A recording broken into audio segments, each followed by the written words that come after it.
반갑습니다. 물리학 레벨 1 3단원 파동과 빛의 세 번째 소단원인 특수 상대론입니다. 이번 시간은 그중 세 번째 차시로 상대론적 에너지와 핵 변환에 대해서 공부해 보도록 하겠습니다. 기적의 해라고 불리는 1905년 9월에 알버트 아인슈타인이 쓴 마지막 논문은 물체의 관성은 에너지에 의존하는가라는 의문문으로 되어 있는 논문입니다. 여기에는 아인슈타인의 가장 유명한 공식 E 꼴 mc 스퀘어, 즉 질량 에너지 동등성에 관한 논증이 되어 있었죠.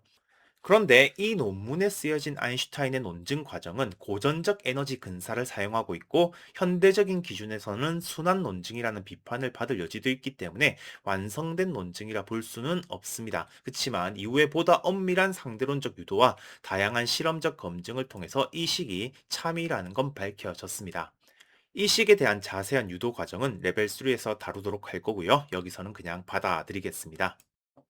잠깐 이 식의 해석에 관한 이야기를 하겠습니다. 현재 이 식의 가장 표준적인 해석은 좌변은 정지 에너지, 우변은 질량과 광속 제곱의 곱입니다. 뭐 당연하다고 생각한 사람도 있을 거지만 다른 해석이 있기 때문에 비교를 좀 하겠습니다. 이걸 상대론적 질량 라지 M과 운동 에너지와 정지 에너지의 합인 총 에너지로 해석하는 관점이 있는데요. 이게 일부 교과서에 언급되어 있어서 소개는 하지만 현대 물리학적 관점이 아니기 때문에 거의 사용되지 않는 개념이고, 제 강의에서도 사용하지 않을 겁니다. 아인슈타인 역시 초기에는 상대론적 질량을 사용했지만 후기에는 이 개념을 사용하는 걸 권하지 않았죠. 여기서 아인슈타인이 1948년 6월에 링컨 바넷 작가에게 쓴 편지 하나를 소개하겠습니다. 독일어로 된 내용이지만 중요한 부분을 영어로 번역해보면 "It is not good to introduce the concept of mass m of a moving body." 여기서 라지 m은 편지에 표현된 수식으로 질량의 로런츠 인자가 곱해진 상대론적 질량입니다. 아인슈타인은 이 편지에서 상대론적 질량 개념을 도입하는 것이 별로 좋지 않다는 이야기를 하고 있죠. 그것도 명확하게 정의하기 어려운 개념이라고 언급했습니다. 이 이후에도 많은 책과 논문에서 상대론적 질량이라는 개념이 잘못된 오해를 만드는 경우가 종종 있기 때문에 쓰지 않는 것을 권장하고 있습니다. 제 강의 역시 현대 물리학의 표준 해석에 따라서 질량이라는 물리량은 모든 좌표계에 대해 인베리언트한 양, 불변량으로 해석하는 관점을 따르겠습니다. 이렇게 길게 얘기하는 이유는 대부분의 대학 교재는 이 관점으로 바뀌었는데, 일부 고등학교 책에서는 상대론적 질량 개념이 그대로 남아있기도 하고, 또 일부 교사나 교수들이 이 설명 방식을 쓰고 있기 때문에 명확한 구분이 필요할 것 같아서입니다. 상대론적 질량 라지 M은 지금까지 우리가 사용하던 질량 스몰 m의 로런츠 인자가 곱해진 양이라서 빠를수록 커지는 질량이 됩니다. 그리고 이 스몰 m을 정지 질량이라는 용어로 구분하게 되죠. 물론 지금은 상대론적 질량을 사용할 필요가 없기 때문에 정지 질량이라는 용어도 필요 없습니다. 현대 주류 물리학에서는 이 개념의 오해를 없애기 위해서 총 에너지를 감마 mc 스퀘어로 풀어쓰고 정지 에너지 mc 스퀘어를 E 제로로 따로 표현해 버립니다. 지금은 상대론적 질량은 그냥 총 에너지를 다른 단위로 표현한 양이기 때문에 굳이 쓰지는 않는, 혹은 도입할 필요가 없는 개념이죠. 1905년 논문에서 아인슈타인이 주장한 건 에너지에도 관성이 있다는 사실입니다. 근데 이게 운동하는 물체의 질량이 증가한다는 뜻은 아니죠. 현대 물리학에서 질량과 정지 에너지는 모든 관성계에서 똑같이 측정하는 불변량으로 정의하고, 운동에 따라서 증가하는 건 질량이 아니라 총 에너지와 운동량이라고 설명합니다. 상대론적 운동량 역시 레벨 3에서 다루게 될 겁니다. 이제 이 식을 다시 보면 질량을 가지고 있는 물체는 그 자체로 정지 에너지가 있다는 뜻인데요. 지금까지의 에너지 보존 법칙은 물질에 작용하는 힘에 의한 물질의 운동에 관한 보존이었습니다. 그리고 물질의 양에 관한 보존 법칙인 질량 보존의 법칙은 물질의 운동과는 독립적인 법칙이었죠. 이제 질량과 에너지는 서로 교환 가능하기 때문에 질량과 에너지는 각각 보존되는 게 아니라 전체 합 질량 에너지가 보존되어야 합니다. 만약에 질량이 M1인 개가 있는데 이 개의 질량이 M2로 줄어들었다면 그만큼 에너지가 증가했다는 뜻이 되죠. 즉 반응 전후의 질량 에너지가 보존되는 겁니다. 물론 질량에는 단위를 변환할 수 있는 광속 제곱이 붙어 있어야겠죠. 이것이 바로 질량에 대응하는 정지 에너지가 존재하고, 질량과 에너지는 서로 동등한 물리량이라는 mass energy equivalence, 질량 에너지 동등성입니다. 입자가 가진 에너지를 좀 더 정확히 이해하기 위해서 아인슈타인의 질량 에너지 관계 유도 과정을 현대적인 관점에서 조금 재구성해서 살펴보겠습니다. 먼저 O' 좌표계에 대해 정지한 입자가 있고 이 입자에서 진동수가 F인 광자 하나를 방출하는 상황을 생각하겠습니다. 이 광자의 에너지는 HF인데요. 레벨 1에서 다루진 않았지만 광자는 운동량도 존재하기 때문에 이 광자를 방출하는 순간 물체가 정지할 수 없게 됩니다. 그래서 반대쪽으로도 똑같은 진동수의 광자를 방출해서 물체가 정지 상태를 유지하면서 총 2HF만큼의 에너지를 방출하는 상황으로 만들어 보겠습니다. 그리고 O' 좌표계에 대해서 빛을 방출하는 방향과 나란하게 라지 V의 속력으로 운동하는 O 좌표계에서 이 상황을 다시 보겠습니다. 그러면 O 좌표계에서는 O' 좌표계에서 측정하는 입자의 정지 에너지 E0에 비해서 입자의 속력 V에 해당하는 운동 에너지 K를 추가로 측정하게 되죠.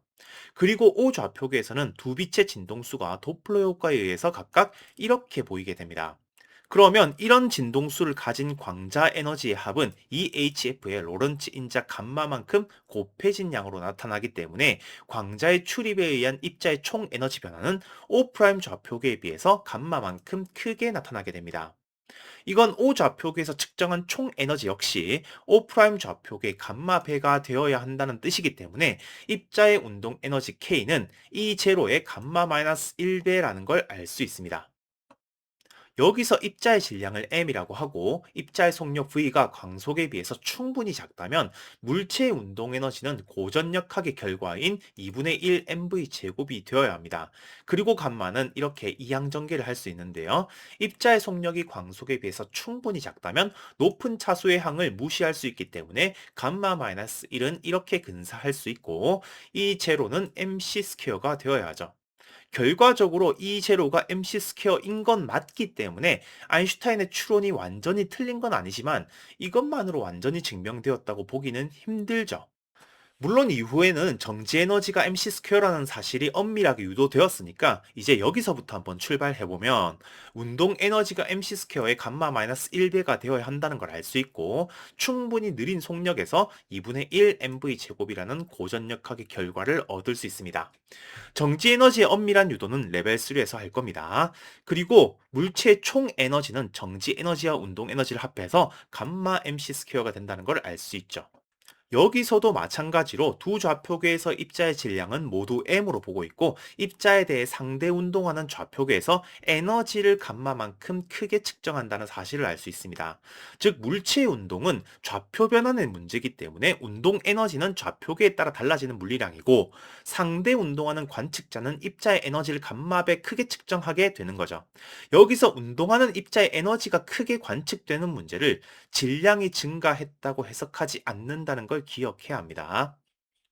이제 핵 변환에 대한 이야기를 하기 위해서 원자를 구성하는 양성자, 중성자, 전자의 질량을 조금 보겠습니다. 이건 참값은 아니지만 에너지 계산을 해보기 위해서 유효 숫자를 7자리까지 써봤습니다. 보통 원자의 질량 단위는 너무 작아서 탄소를 기준으로 하는 원자 질량 단위 Unified Atomic Mass Unit U를 사용하겠습니다.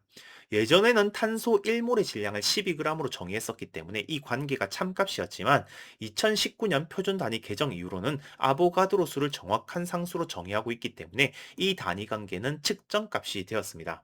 아무튼 원자 단위를 사용하면 입자들의 질량은 각각 이렇게 되죠. 양성자와 중성자의 원자 단위 질량은 거의 1이고 전자는 이것의 1800분의 1 정도가 되겠습니다. 양성자와 전자가 하나씩 있으면 수소라고 부르지만 양성자와 중성자가 결합한 상태에서 전자와 함께 있으면 디트륨, 중수소라 부릅니다. 중수소는 동위원소 표현으로 수소의 질량수가 2라고 쓰기도 하지만 핵융합식을 쓸 때는 확실한 구분을 위해서 D로 쓰기도 하죠. 이 중수소의 질량은 이 정도가 되는데요. 중수소를 이루고 있는 입자인 양성자 하나, 중성자 하나, 전자 하나의 질량의 합은 이것보다 큽니다. 사라지거나 생겨난 입자도 없는데 개의 질량이 달라졌다는 건 입자의 총 에너지의 변화가 생겼다는 이야기죠. 여기서 질량의 변화에 해당하는 에너지를 계산해 보면 질량의 변화가 매우 작다고 하더라도 광속의 제곱이 곱해지기 때문에 꽤 큰 에너지가 나옵니다. 이걸 일렉트론 볼트 단위로 표현하면 2.224 메가 일렉트론 볼트 정도가 되죠. 참고로 핵 변환에서 에너지 계산을 할 때는 광속 제곱을 표준 단위로 계산하는 것보다 원자 질량당 931.5메가일렉트론볼트인 상수로 취급하는 게 편리합니다. 즉, 이 세 개의 입자를 정지 상태로 묶어두면 2메가일렉트론볼트만큼의 에너지가 방출되고, 반대로 결합되어 있는 중수소를 양성자와 중성자 그리고 전자로 분해하려면 2메가일렉트론볼트만큼의 에너지를 넣어줘야 하는 겁니다. 이건 양성자와 중성자 그리고 전자가 결합하지 않고 따로 있는 경우가 결합되어 있는 경우보다 2.224메가일렉트론볼트만큼 더 높은 에너지를 가진다는 건데요. 이 에너지 차이를 본드 에너지, 결합 에너지라 부릅니다. 이 결합 에너지는 중수소를 각 입자로 분리하는 데 필요한 에너지인데요. 여기서는 이 결합 에너지를 입자들 사이에 작용하는 전자기력이나 핵력과 같은 힘에 의한 포텐셜 에너지라 생각해도 좋습니다. 실제로는 양자역학적 상태를 고려해야 하기 때문에 상당히 어려운 개념이라서 레벨 4에서 공부하게 될 거고요. 즉, 중수소를 구성하는 입자들의 결합을 끊어내기 위해서 투입되어야 하는 에너지만큼 입자계의 질량이 증가하는 거죠. 이제 원자를 이루는 입자의 수에 따라서 에너지가 어떻게 바뀌는지 계산해 보기 위해서 수소, 중수소, 삼중수소와 헬륨의 질량을 보겠습니다. 핵을 이루는 입자인 핵자의 수에 거의 비례하도록 질량이 증가하는데요. 수소를 헬륨으로 만들려면 핵자의 수가 같도록 4개의 수소가 필요하기 때문에 실제로 수소가 헬륨이 되는 과정에서 에너지를 흡수할지 방출할지 직관적으로 알아보려면 핵자 하나당 질량을 계산해 보면 됩니다. 물론 이건 전자의 질량도 포함되어 있어서 순수한 핵의 질량은 아니죠. 그치만 핵 반응의 질량 차이를 계산할 때는 반응 전후의 전자수를 적절히 맞추면 전자 질량이 서로 소거되기 때문에 이렇게 전자까지 포함된 원자 질량을 사용하는 게 편리합니다. 이제 수소에서 헬륨으로 갈수록 핵자당 질량이 줄어들기 때문에 수소가 헬륨으로 핵융합하는 과정에서 에너지가 방출된다는 사실은 금방 알 수 있죠. 이 이유는 입자 하나당 질량이 줄어든다고 설명할 수도 있지만 입자 하나당 결합 에너지가 커진다고 해석해도 됩니다. 질량이 줄어든다는 건 그만큼 결합 에너지가 크다는 말이니까요. 핵자 수가 증가할수록 핵자들을 많이 결합시켜야 하기 때문에 결합 에너지는 증가하는 경향을 보입니다. 사실 헬륨5처럼 상당히 불안정한 동위원소를 제외하면 항상 증가합니다. 그치만 결합 에너지가 핵자 수에 정비례하지는 않는데요. 이건 하나의 핵자가 모든 핵자와 강하게 상호작용하진 않기 때문이라고만 알아두고 넘어가겠습니다. 핵력의 작용 메커니즘을 레벨 3에서부터 조금씩 공부하게 될 겁니다. 그리고 핵자가 많아지면 양성자 사이에 작용하는 전기적 청력도 커지기 때문에 결합 에너지의 증가율이 작아지는 효과도 있겠죠. 그래서 원자 번호에 따라서 결합 에너지 그래프를 그려보면 대체적으로 증가하는 그래프가 그려지겠지만 초기의 기울기가 조금씩 증가하다가 어느 순간 변곡점을 가지고 감소하는 형태의 그래프가 됩니다. 물론 이건 연속 함수는 아니기 때문에 대략적인 경향성만 그린 겁니다. 여기서 이 결합 에너지를 핵자수로 나눠서 핵자 하나당 결합 에너지 그래프를 그려보면 핵자당 결합 에너지는 핵자수 60 근처에서 가장 높은 값을 가짐을 알 수 있습니다. 물론 이 그래프도 연속 함수는 아니기 때문에 대략적인 경향성만 그린 거고, 실제로는 이 구간에 있는 철과 니켈의 동위원소가 핵자당 결합 에너지가 가장 높은 원소라고 할 수 있습니다. 핵자당 결합 에너지의 정확한 값을 계산하면 이런 식으로 나타나게 됩니다. 부분적인 요철이 있지만 철과 니켈의 핵이 핵자당 결합 에너지가 가장 높은 안정적인 원자핵이라는 걸 알 수 있죠. 따라서 원자 번호가 철보다 작은 원소는 대체적으로 핵 융합을 시켰을 때 에너지가 나오게 되는 경향이 있고, 원자 번호가 철보다 큰 원소는 핵 분열을 시켰을 때 에너지가 나오게 되는 경향이 있는 겁니다. 핵자 하나당 결합 에너지가 커진다는 건 핵자 하나당 질량이 줄어든다는 뜻이니까요. 별 내부의 핵융합 반응은 철이나 니켈 원소가 만들어지면 일반적인 핵융합으로는 더 이상 에너지가 나오기는 어렵습니다. 그래서 철보다 무거운 원소들은 일반적인 핵융합으로 만들어지긴 힘들고요. 중성자 포획이나 다른 핵 반응이 있어야 생성될 수가 있겠죠. 태양에서 일어나는 핵융합 중에서 헬륨 반응을 예로 들겠습니다. 자세한 과정을 알 필요는 없지만 대체적인 과정을 보면 두 개의 수소가 하나의 중수소를 만들고 중수소와 경수소가 헬륨 3을 만듭니다. 이렇게 만들어진 두 개의 헬륨3은 헬륨과 두 개의 경수소를 다시 만들죠.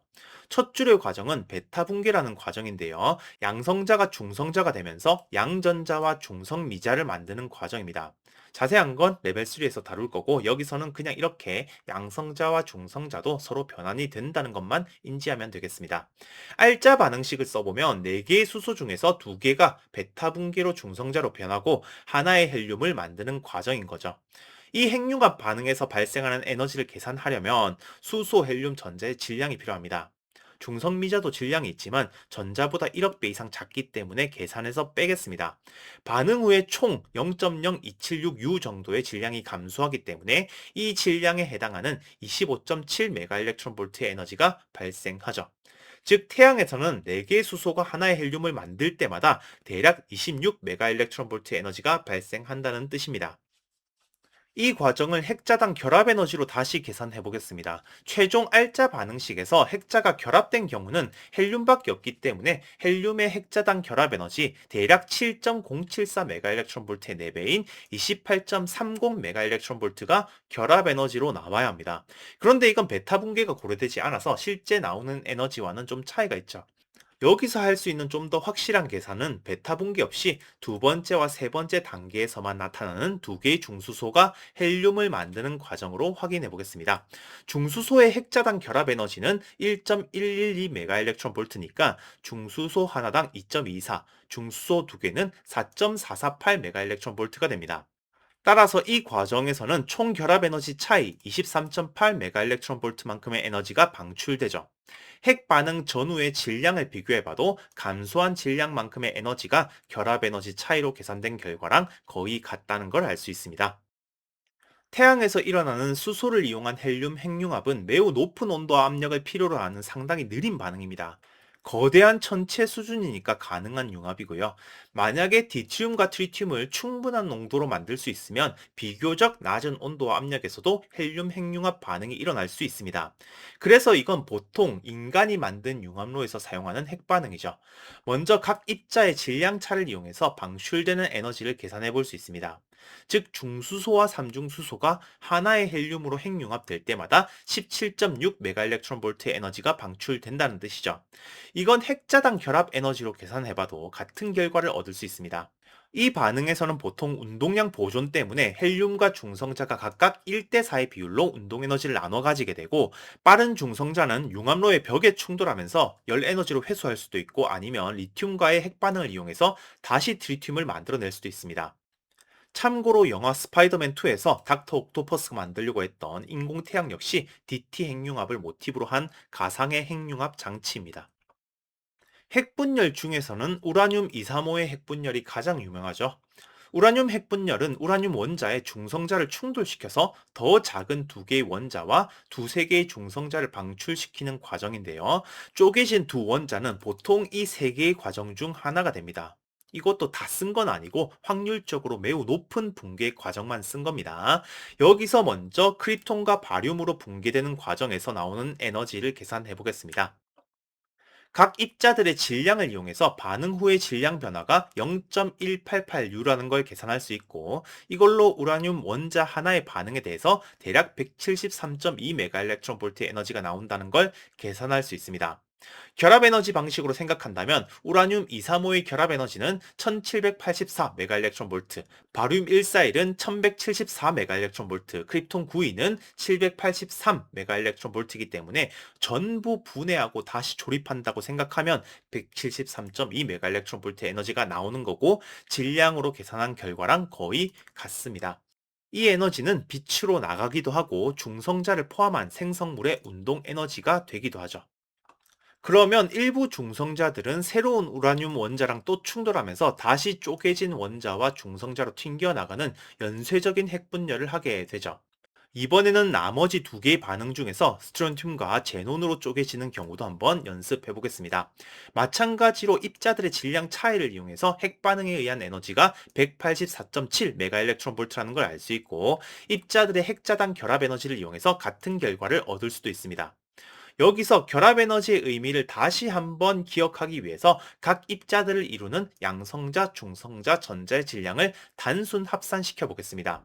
우라늄, 스트론튬, 제논의 질량이 원자를 이루는 각 요소들의 질량의 합보다 작은 이유는 입자들이 결합하면서 입자들의 총 에너지가 낮아졌기 때문인 거죠. 질량이 가장 극적으로 달라지는 방식은 입자와 반입자의 쌍소멸입니다. 일단 전자와 양전자가 만나서 쌍소멸하는 상황으로 연습해 볼게요. 여기서 감마라고 쓴 건 로런츠 인자가 아니고 이 과정에서 나오는 광자인데요. 핵반응에서 나오는 빛은 대부분 감마선이기 때문에 감마로 표기했습니다. 그리고 이 플러스라고 적은 건 전자의 반입자인 양전자인데요. 반입자에 대해서는 레벨 2에서 공부할 거기 때문에 여기서는 이런 게 있다고만 알고 있으면 됩니다. 양전자는 전자의 반입자이기 때문에 전하량이 반대고요. 전자와 만나면 사라집니다. 광자의 질량은 0이기 때문에 전자와 양전자의 쌍소멸에서는 두 전자의 질량 전체가 에너지로 바뀌는 상황입니다.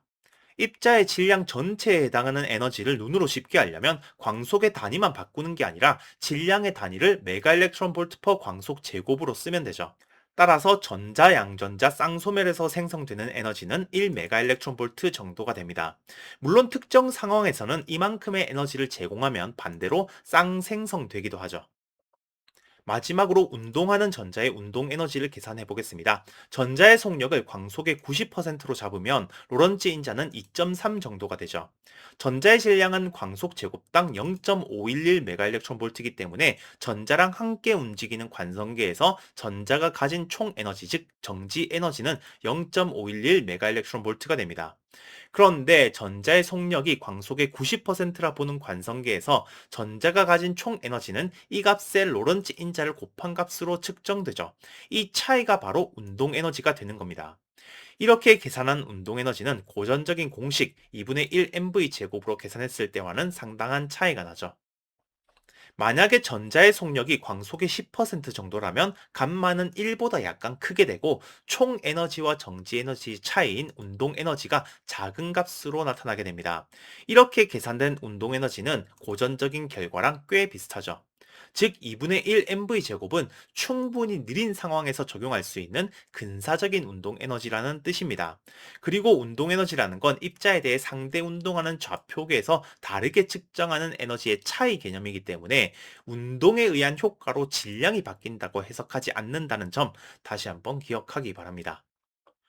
그리고 만약에 전자의 속력이 빛의 속력이 되면 로런츠 인자가 발산하기 때문에 전자의 총 에너지와 운동 에너지도 발산하게 됩니다. 그래서 유한한 에너지와 질량을 가지는 모든 입자는 광속에 도달할 수 없습니다. 그리고 반대로 광속으로 운동하지만 유한한 에너지를 가진 입자의 질량은 필연적으로 0이 되어야 하죠. 광자가 대표적인 예가 됩니다. 그래서 빛의 질량이 0인 거죠. 정리하겠습니다. 이번 시간에는 질량은 그 자체로 정지 에너지에 대응된다는 걸 공부했습니다. 따라서 물체가 가진 질량과 에너지는 서로 전환이 가능했고 총합이 변하지 않는다는 것도 확인했습니다. 입자가 가진 총 에너지는 이 정지 에너지에 로런츠 인자를 곱한 값으로 계산할 수 있었는데요. 이건 정지 에너지를 총 에너지로 보는 좌표계와 로런츠 변환의 결과입니다. 따라서 두 좌표계에서 보는 총 에너지의 차이가 운동 에너지이기 때문에 운동 에너지는 좌표계의 문제지 질량의 문제가 아니라는 걸 이번 강의에서 계속 강조했습니다. 빠르게 움직이는 건 에너지가 커진다는 뜻이긴 하지만 현대적으로 이걸 질량이 커진다고 보진 않습니다. 우리는 질량을 모든 관성계에서 동일하게 측정하는 불변량으로 해석하고 있죠. 그리고 핵 변환과 같이 결합 에너지 변화를 통해서 핵의 질량이 달라지면 달라진 질량만큼의 에너지를 얻을 수 있었습니다. 여기서는 운동에 의한 좌표 변환의 효과가 아니기 때문에 총 에너지의 변화가 질량의 변화인 게 맞습니다. 헷갈리지 않기 바라겠습니다. 이번 시간은 여기까지 공부하겠습니다. 감사합니다.